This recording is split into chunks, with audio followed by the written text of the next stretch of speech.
தாய் நம்பிக்கையை விதைக்க முடியும், தந்தை தைரியத்தை விதைக்க முடியும். நம்ம வாழ்க்கையை நம்மளை விட சிறப்பாக வாழ்வதற்கு, முடிவெடுப்பதற்கு வேற யாருனாலையும் முடியாது.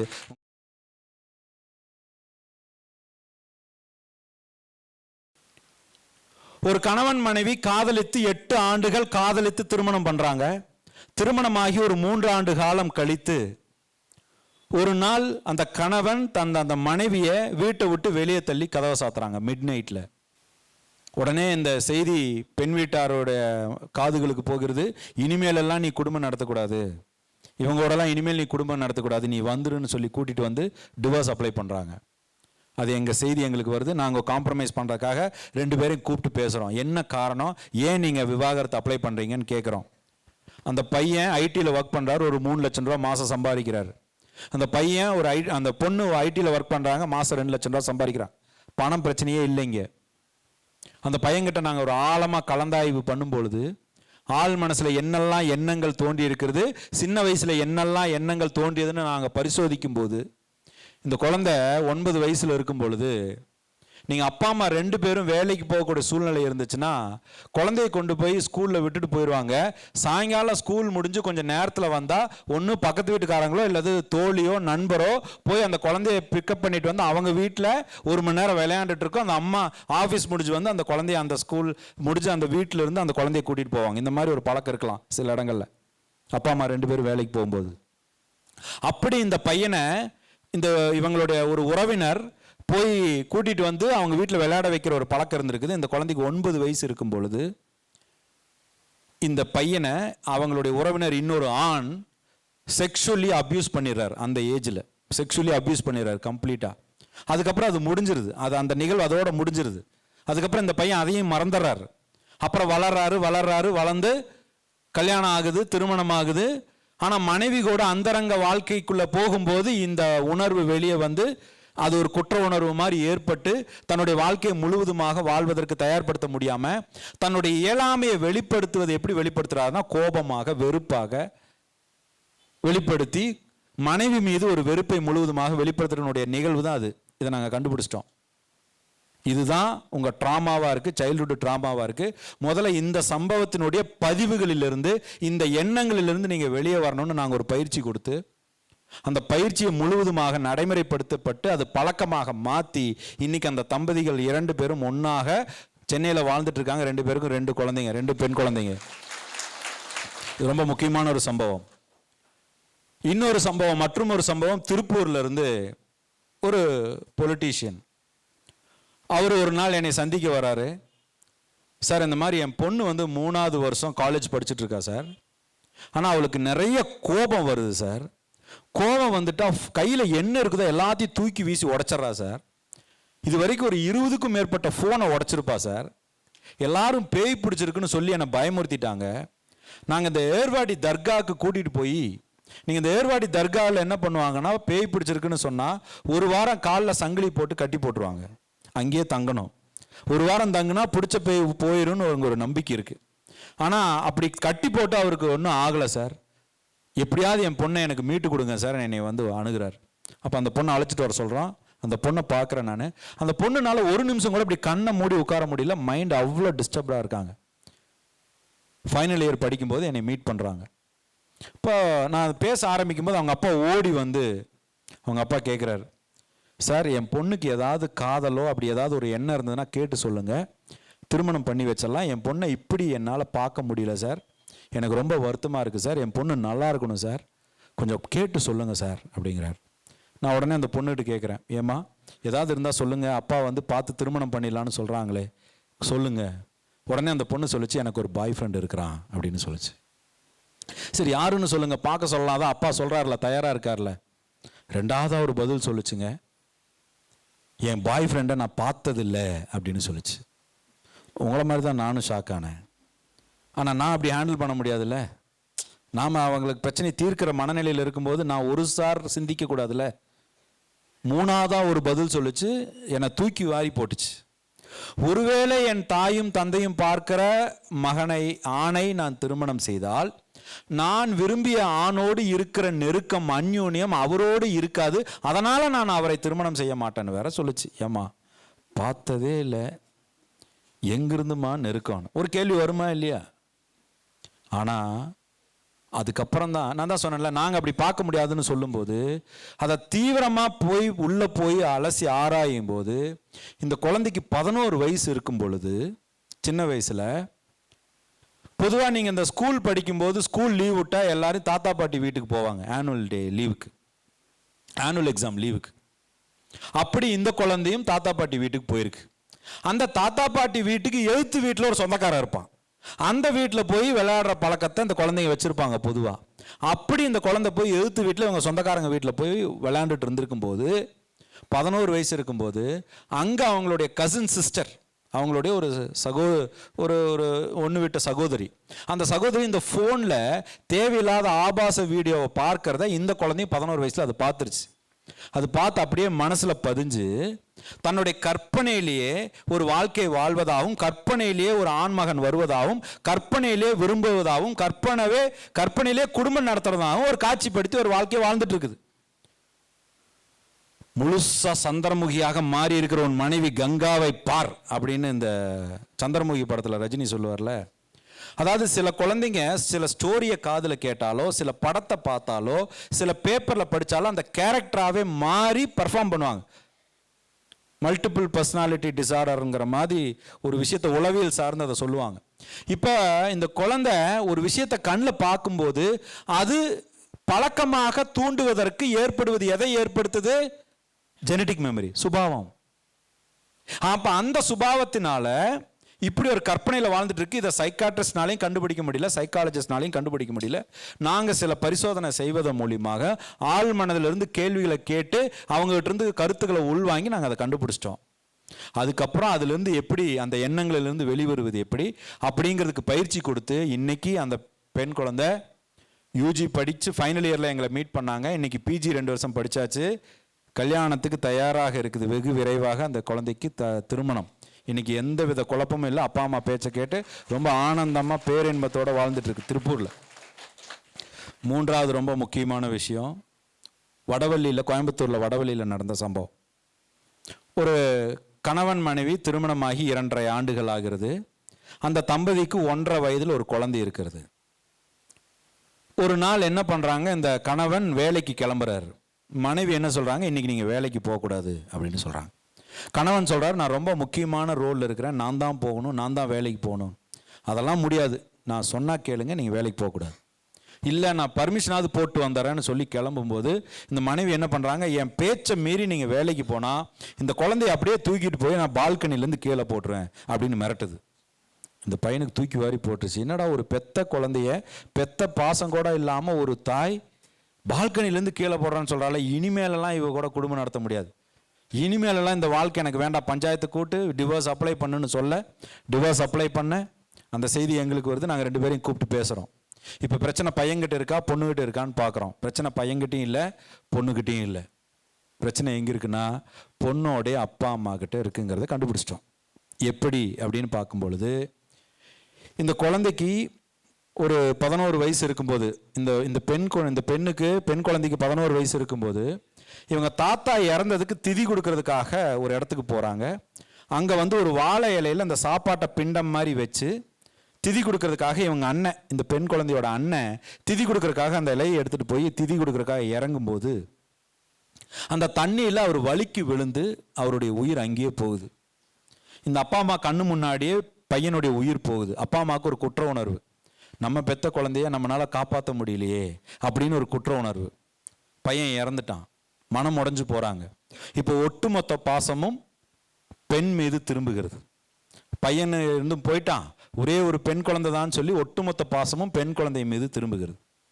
இந்த பெண் குழந்தை மீது திரும்பின பாசம் எந்த அளவுக்கு பாசம்னா, சாப்பிட்றதுக்கு சாப்பாடு அந்த குழந்தை உட்கார்ந்த இடத்துக்கு போகும், கை கலருக்கு தண்ணி அந்த குழந்தை உட்கார்ந்த இடத்துக்கு போகும். அந்த குழந்தை உட்கார்ந்த இடத்துலேருந்து அப்பாவுக்கு ஒரு ஃபோன் பண்ணால் ஆஃபீஸ்க்கு லீவ் போட்டு வந்துடுவார், அம்மா ஆஃபீஸ்க்கு லீவ் போட்டு வந்துடுவாங்க. இப்போ அந்த பொண்ணு சொல்லுது, நான் எப்போ கூப்பிட்டாலும் எங்கள் அப்பா ஆஃபீஸ்க்கு லீவ் போடுறாரு, எங்கள் அப்பா நல்ல அப்பா, நீ மோசமான புருஷன், உங்களோட நான் வாழ முடியாதுன்னு சொல்லுது. உண்மையாக நடந்த சம்பவம். இப்போ இந்த 3 சம்பவத்திலும் நாம் எதை உணர வேண்டும் என்றால், நம் குடும்பத்தில் மற்ற உறவுகளை விட மிக முக்கியமான உறவு என்பது தாயும் தந்தையும் மாமனார் மாமியாரும், நான் ஒத்துக்கிறேன். ஆனால் இந்த நிகழ்காலத்தில் நீங்க மிகவும் கவனிக்க வேண்டியது குழந்தைகள் என்பதை மறந்து விடாதீர்கள். நாம் பெற்றெடுத்த குழந்தைகளாக இருக்கலாம், இனிமேல் நீங்க பெறப்போகின்ற குழந்தைகளாக இருக்கலாம், ஏற்கனவே நீங்கள் பெற்ற குழந்தைகளாகவும் இருக்கலாம். அந்த குழந்தைகளை நாம் இனி எவ்வாறு கவனிக்கிறோம், அந்த வளர்கின்ற சூழ்நிலையை நாம் எவ்வாறு உருவாக்குகிறோம், அந்த சூழ்நிலைக்கு நாம் எவ்வாறு பொறுப்போடு இருக்கிறோம் என்கிறது தான் அடுத்த எதிர்காலத்துக்குண்டான ஒரு ஆரோக்கியமான சூழ்நிலையை உருவாக்கும் என்பதில் எந்தவித மாற்று கருத்தும் இல்லை. ஏன்னா இன்னைக்கு நீங்க எதிர்கொள்ற சிக்கலே உங்களுடைய சிறு வயதில் ஏற்பட்ட அனுபவத்தினாலும் எண்ணத்தினாலும் தோன்றியது. அப்ப இன்னைக்கு நீங்க ஃபேஸ் பண்ற கடன் பிரச்சனை இன்னைக்கு யாரோ உங்களை ஏமாத்துனது கிடையாது, யாரும் நம்மளை வீடு தேடி வந்து ஏமாத்துறது கிடையாது, நாம தான் போய் ஏமாறுறோம். யாரும் நம்மளை தேடி வந்து துரோகம் பண்றது கிடையாது, சுயமா சிந்திக்காம அல்லது அவசரப்பட்டு நாம் அந்த வேலையை செஞ்சிடறோம். ஒரு மீன் தான் இன்னொரு இதுக்கு இரையாகிறோம் என்பதை தெரியாம தூண்டில போய் மாட்டிக்குது, இது அறியாம. ஒரு மான் தான் என்னதான் அழகா இருக்கிறான்னு நினைச்சாலும் புலி பசியோட வந்து நின்னா அழகா இருக்குதான்லாம் பார்க்காது, இது ஆணவம். ஒரு தேள் என்னதான் போய் ஒருத்தர் கொட்டினாலும் நான் கொல்லப்படுவோம் என்பதை தெரியாம மீண்டும் மீண்டும் போய் அது கொத்துது, இது அவசரம். இதே போலத்தான் ஒரு மனிதனும் அறியாமையாலும் ஆணவத்தினாலும் அவசரத்தினாலும் ஏற்படுகின்ற எண்ணங்களை கவனிக்காமல் செய்கின்ற செயல்களால்தான் நம் வாழ்க்கை இன்னைக்கு எதிர்காலத்தில் நமக்கு ஏற்ற வாழ்க்கையாக இல்லை என்பதால் நம்மளுடைய குழந்தைகளுக்கு நாம் எதை கற்றுக் கொடுக்க வேண்டும்? அறியாமையில் இல்லாமல் சிந்திப்பது எப்படின்னு கற்றுக் கொடுக்க வேண்டும், ஆணவத்தில் இல்லாமல் நடப்பது எப்படிங்கிறது கற்றுக் கொடுக்க வேண்டும், அறிவு கூர்மையாக இருப்பதை தேடி அவசரம் இல்லாமல் நாம் சிந்திப்பது எப்படி, செயல்படுவது எப்படி என்பதை நம்மளுடைய குழந்தைகளுக்கு நாம் கற்றுக் கொடுக்க வேண்டும். அப்போ இன்னைக்கு நம்மை சுற்றி இருக்கக்கூடிய உறவுகளில் நம்மளுடைய வாழ்க்கை துணையும் நம்மளுடைய குழந்தைகளும் மிக முக்கியமான உறவு. அந்த உறவுகளை நாம் அந்த உண்மையான உணர்வுகளால் உணர கற்றுக்கொள்வதே நம் வாழ்க்கையை வாழ்வதற்கு அற்புதமான வாய்ப்பாக இருக்கும் என்பதே இந்த நிகழ்ச்சியில் நாம் வெளிப்படுத்த விரும்புகிறோம். அப்போ இந்த நிகழ்ச்சி மூலியமா நாங்கள் பிள்ளையார் சொல்லி போடுறது என்னன்னா, நாம எல்லாருமே இங்கு ஒன்றிணைந்திருப்பது ஒரு வளமான ஆரோக்கியமான சமூகத்தை சமுதாயத்தை உருவாக்குகின்ற ஒரு எண்ணத்தினால் நாம் இங்கு ஒன்று கூடியிருக்கிறோம். அப்போ நாம எப்பங்க இன்னொரு வளமான சமுதாயத்தை உருவாக்க முடியும்? நாம் சந்தோஷமாக வாழுகின்ற வாழ்க்கையை வாழும் போதுதான் அடுத்தவங்களுக்கு நாம பிரச்சனை இல்லாம இருப்போம். என்னங்க, கரெக்டா இல்லையா? என் தேவை முழுமையாக பூர்த்தி ஆச்சுன்னா நான் ஏன் இன்னொருத்தருக்கு பிரச்சனையா இருக்க போறேன்? அப்ப நாம எல்லாரும் இனிமேல் என்ன பண்ணுவோம்? ஹாப்பி லைஃப் ஸ்டைல், மகிழ்ச்சியான வாழ்க்கை சூழலை உருவாக்குவதற்கு நாம் அனைவரும் ஒன்றிணைவோம். எப்படி ஒன்றிணைவோம்? நம் குழந்தைகளுக்கு சரியான பழக்கங்களை கற்றுக் கொடுப்பதன் மூலியமாக நாம் ஒன்றிணைவோம். ஒன்றிணையலாமா? நம் குழந்தைகளுக்கு சரியான பழக்கத்தை எப்படி கற்றுக் கொடுக்க முடியும்? நான் சரியான பழக்கத்தை கடைபிடிப்பதன் மூலியமாகத்தான் என் குழந்தைகளுக்கு அதை நான் கற்றுக் கொடுக்க முடியும். கரெக்டா இல்லையாங்க? எனக்கு எவ்வளோ சந்தர்ப்பங்களை இறைவன் அமைச்சு கொடுத்துருக்கிறான் சம்பாதிக்கிறதுக்கு. ஆனால் பொறுப்போடு இருப்பதற்கு நான் தான் சூழ்நிலையை உருவாக்கி கொள்ள வேண்டும். ஹலோ, வாழ்க்கையில் நம்ம சம்பாதிக்கிறதுக்கு இன்னொருத்தர் சூழ்நிலை ஏற்படுத்தலாம், ஆனால் நாம பொறுப்போடு இருக்கிறதுக்கு இன்னொருத்தர் சூழ்நிலையை ஏற்படுத்தவே மாட்டாங்க. கரெக்டா இல்லையாங்க? நாம பொறுப்போடு இருப்பதற்குண்டான சூழ்நிலையை நாம் உருவாக்கி கொண்டால் நாம் சம்பாதிப்பதற்குண்டான சூழ்நிலையை நம்மை சுற்றி இருப்பவர் ஏற்படுத்தி விடுவார். இப்போ புரிஞ்சுதுன்னா கை தட்டணும் நீங்க. நான் திரும்ப சொல்றேன், நாம் பொறுப்போடு இருப்பதற்குண்டான சூழ்நிலையை நாம் உருவாக்கி கொண்டால் நாம் சம்பாதிப்பதற்குண்டான சூழ்நிலை நம்மை சுற்றி இருப்பவரெல்லாம் ஏற்படுத்தி விடுவார். எதுக்கு வம்பு? தட்டலன்னா அவர் தட்ட சொல்ல போறாரு. ஆக மொத்தத்தில் இது வெறும் பிள்ளையார் சொல்லிதான். இது கடல், இது ஒரு சப்ஜெக்ட் கடல். ஆனால் உங்களுக்கு எவ்வளோ கொடுக்க முடியுமோ, இதனுடைய முக்கியத்துவத்தை எவ்வளோ சொல்ல முடியுமோ அவ்வளோ சொல்லியிருக்கோம். ஆனால் நாங்கள் ஒரு கோரிக்கை வைக்கிறோம், நம் குழந்தைகளை ஆரோக்கியமான குழந்தைகளாக, பலசாலியான குழந்தைகளாக, நம்பிக்கை கொண்ட குழந்தைகளாக, சரியான பழக்கங்களை கொண்ட குழந்தைகளாக வளர்த்த வேண்டும் என்றால் முதலில் நாம் அறம் சார்ந்த வாழ்க்கையை வாழ வேண்டியது அவசியம். அறமில்லாத வாழ்க்கை சரியான குழந்தைகளை வளர்த்துவதற்கு காலத்தே பயிர் செய்யவே முடியாது. அந்த அறம் சார்ந்த வாழ்க்கையை வாழ்வதற்குண்டான பயிற்சியையும் சூழ்நிலையும் இந்த இயக்கம் துவங்கட்டும், நாம் துவங்குவோம். அப்போ நாம் வாழுகின்ற வாழ்க்கை எனக்கான வாழ்க்கை அல்ல, என் சந்ததியினர் கடைபிடிப்பதற்குண்டான விதையை நாம் தூவிக்கொண்டு இருக்கிறோம் என்பதை நாம் மறந்துவிடக்கூடாது. சரியா இல்லையாங்க? இப்போ அப்பாவுக்கு ஒரு ஃபோன் வரும்.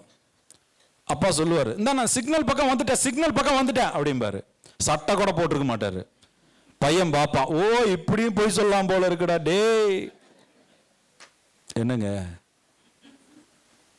ஆமாவா இல்லையாங்க? எத்தனை பேர் சட்டை போடாமல் இருந்தான்னு தெரியல.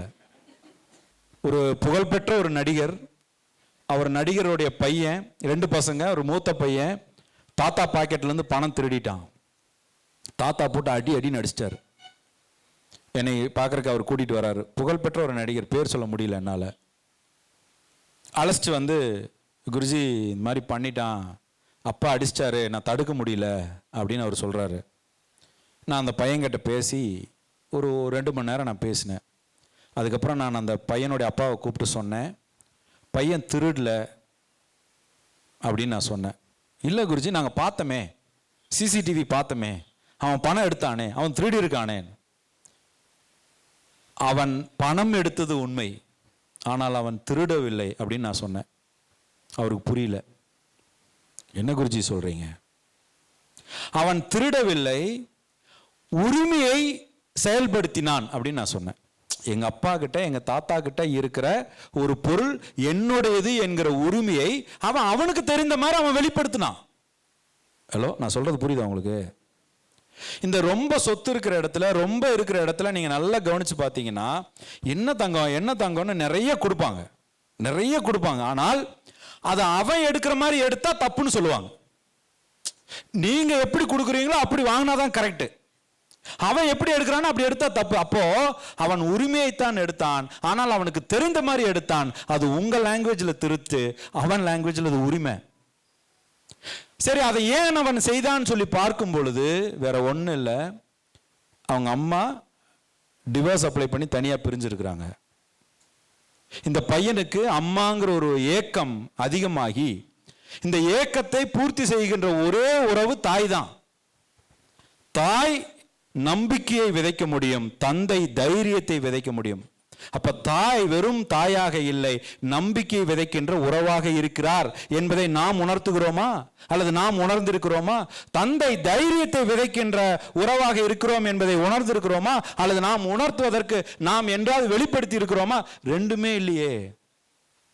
அதை கண்டுபிடிச்சு அந்த தாயினுடைய ஏக்கத்தினால அவன் உரிமையை கொஞ்சம் எடுத்துக்கிட்டான்.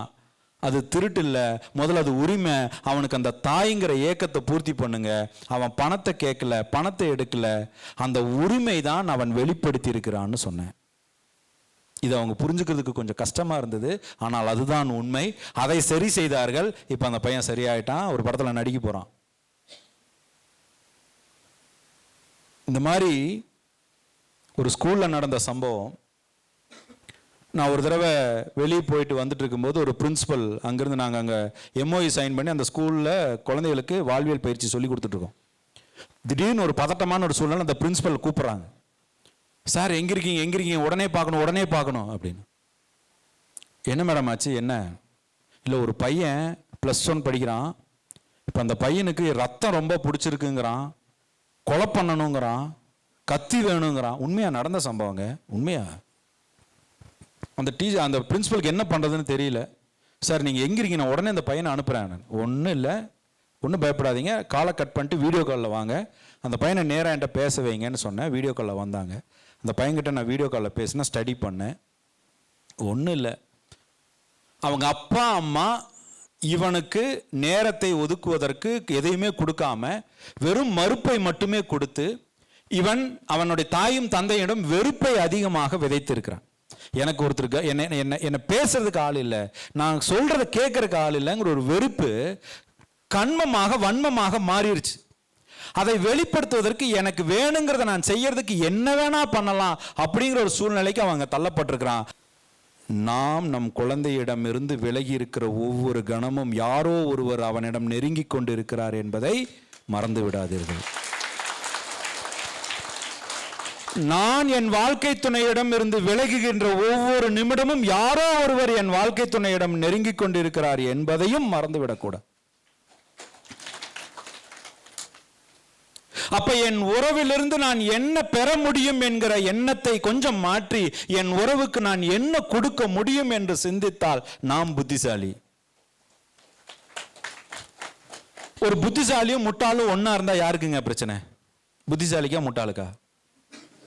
என்னங்க கேள்வி? புத்திசாலிக்கு தானங்க பிரச்சனை, எனக்கு தானங்க பிரச்சனை, நான் தானங்க புத்திசாலி தோணுச்சா? ஆனா ஒரு புத்திசாலியும் முட்டாளும் ஒன்னா இருந்தா பிரச்சனை புத்திசாலிக்கு இல்ல, பிரச்சனை முட்டாளுக்கு. என்னங்க சொல்றீங்க? ஆமாங்க, புத்திசாலிக்கு தெரியுங்க அவரு முட்டாளுன்னு.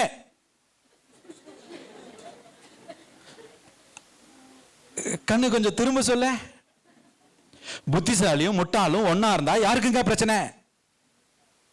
முட்டாளுக்கு தாங்க பிரச்சனை. கொஞ்சம் திரும்ப சொல்ல. ஏன்னா புத்திசாலிக்கு தெரியும் அவரு புத்திசாலின்னு, புத்திசாலிக்கு தெரியும் எதிரில் இருக்கிறவர் தான் முட்டாளுன்னு. இனிமேல் நம்ம பிரச்சனைன்னு சொல்லுவோம், ஏன்னா நம்ம தான் புத்திசாலியாச்சே. ஹலோ, புத்திசாலியா இல்லையாங்க?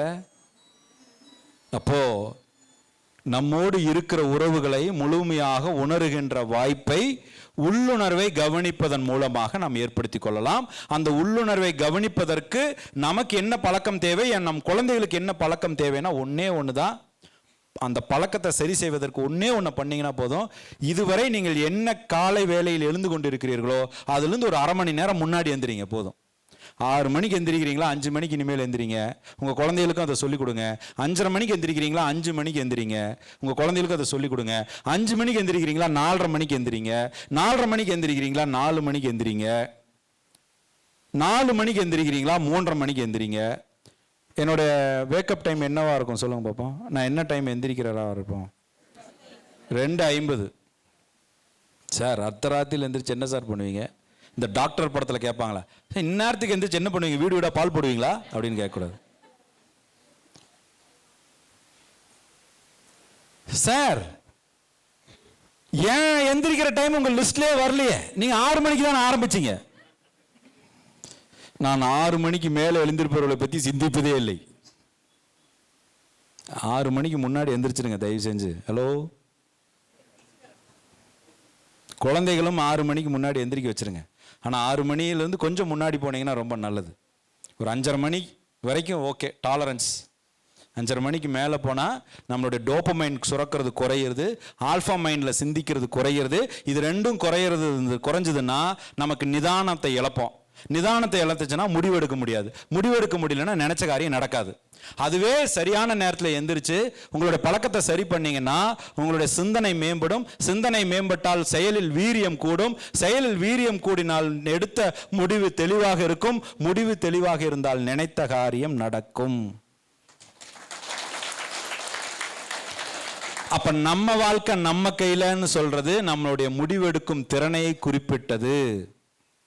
சரியா? ஏன் குலதெய்வ கோயிலுக்கு போக வேண்டும்?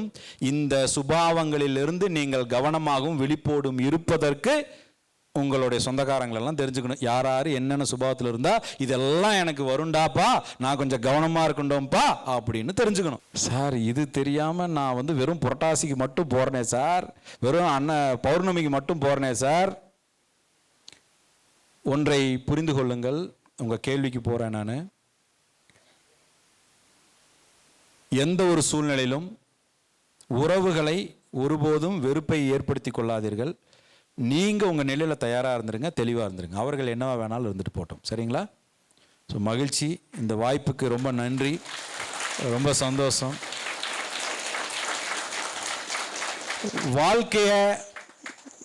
வாழ்க்கையை வாழ்ற போது வாய்ப்பை பயன்படுத்துபவர்கள் வாழ்க்கையில் ஜெயிக்கிறார்கள். வாய்ப்பை பயன்படுத்துபவர்கள் வாழ்க்கையில் ஜெயிக்கிறார்கள். வாய்ப்பை உருவாக்குபவர்கள் வாழ்க்கையவே ஜெயிக்கிறார்கள். நாம் வாய்ப்பை உருவாக்குவவர்களாக இருப்போம், வாழ்க்கையை ஜெயிப்பவர்களாக இருப்போம். நம் குழந்தைகளுக்கும் அதை கற்றுக் கொடுப்பவர்களாக இருப்போம். உங்கள் தலையெழுத்தை மாற்றணும்னா திருச்சியில திருப்பட்டூர்ல பிரம்மமுரீஸ்வரர் கோயிலுக்கு போய் ஜாதகத்தை சந்தனத்தை வச்சா தலையெழுத்து மாறாது. என் பழக்கத்தை மாத்தினா மட்டும்தான் தலையெழுத்து மாறும். கடா வெட்டி சாமி கும்பிட்டா எனக்கு எல்லாம் கிடைக்காது. கடா வெட்டி சாமி கும்பிட்டாலும் கண்ணியத்தோடு பழக்கத்தை, வழக்கத்தை, உடல் ஒழுக்கத்தை, மன ஒழுக்கத்தை கடைபிடித்தால் மட்டும்தான் நீங்கள் நினைத்த காரியம் நடக்கும். அப்ப நல்லதையே நினைத்து, நல்லதையே பேசி, நல்லதையே செயல்படுத்துற மாதிரியான ஒரு பரிகாரம், சிறந்த பரிகாரம் வேறு எதுவும் இல்லை. ஒரு டிஸ்க்ளைமர் போடுறேன், கொஞ்சம் ரிஸ்கியான டிஸ்க்ளைமர் தான், இருந்தாலும் பரவாயில்ல, அண்டர்லைன் பண்ணிக்கோங்க. அரையும் குறையுமாக இருக்கிற ஜோதிடரையோ அரையும் குறையுமாக இருக்கிற சாமியாரையோ நம்பி வாழ்க்கையை அடமானம் வைத்து விடாதீர்கள். நம்ம வாழ்க்கையை நம்மளை விட சிறப்பாக வாழ்வதற்கு, முடிவெடுப்பதற்கு வேற யாருனாலையும் முடியாது. உங்களுடைய சுய புத்தியையும் சுதந்திரத்தையும் அடமானம் வைக்காமல் வாழுங்கள். அந்த பழக்கத்தை குழந்தைகளுக்கு கற்றுக் கொடுங்கள். உங்கள் வாழ்க்கை துணையை பாக்கியமாக பாருங்கள். பெற்றோரை மதியுங்கள். உங்கள் வாழ்க்கை அற்புதமாக இருக்கும். மகிழ்ச்சிங்க.